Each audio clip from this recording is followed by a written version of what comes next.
Bonjour à toutes et à tous, c'est Sébastien de chez Pichac Tattoo. Je fais cette vidéo suite à beaucoup de messages que je reçois sur mes tatouages Khmer traditionnels. Voilà, pourquoi je fais cette vidéo, c'est pour donner un petit peu des infos et de faire très attention à celles et ceux qui vont te tatouer des symboles, des divinités avec des formules magiques en dessous, etc. Il ne faut pas faire n'importe quoi. Qui je suis? Je suis une personne, je suis Seb, qui s'est intéressé un petit peu à la tradition khmer, à toute son histoire, ses divinités, etc., grâce à ma formation que je fais depuis très longtemps avec Sobotra. Donc Sobotra est un ami, écrivain, poète du Cambodge, avec qui je travaille énormément sur mes projets de divinité et de tatouage, parce que je ne veux pas tatouer n'importe quoi, je veux comprendre ce que je tatoue, je veux expliquer le tatou à la personne qui va être donc gravée dans la chair de ces divinités, qu'elle le comprenne, qu'elle choisisse bien la bonne divinité et les formules qui vont avec. D'accord? C'est très important. Par exemple, j'ai beaucoup de policiers, comme tu peux le voir là, où tu vas le voir en haut ou en bas, qui viennent me voir, ou des militaires, etc., qui pratiquent les sports de combat, la boxe thaï, qui me demandent des divinités. Je ne vais pas lui faire n'importe quelle divinité. Par exemple, tu vois, pour quelqu'un qui est d'une compagnie d'intervention, je lui ai tatoué Hanuman. Voilà, le général Hanuman. Le général Hanuman, voilà, qui est pour les soldats, les policiers, les gendarmes, dans tout ce qui va être la protection. Voilà, c'est le général de Rama. Donc, les formules magiques, de bien comprendre ce qu'il y a en dessous.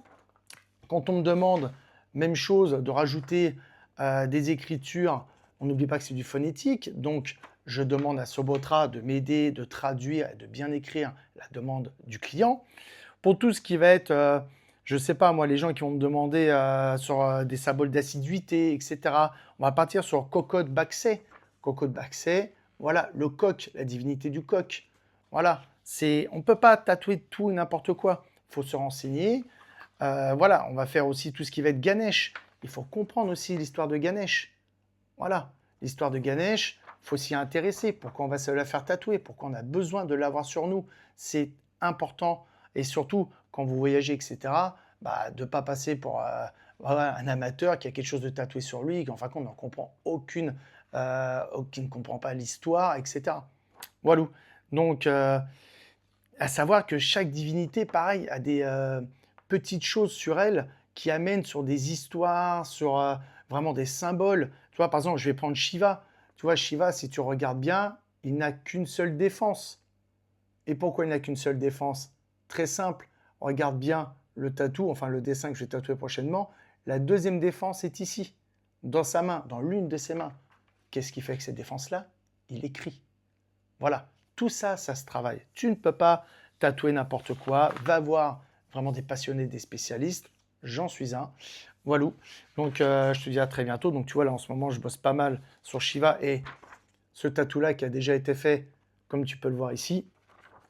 Et je le revois bientôt pour justement faire toutes les formules en dessous.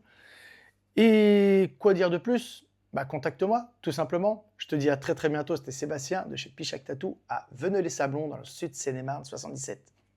Ciao, ciao!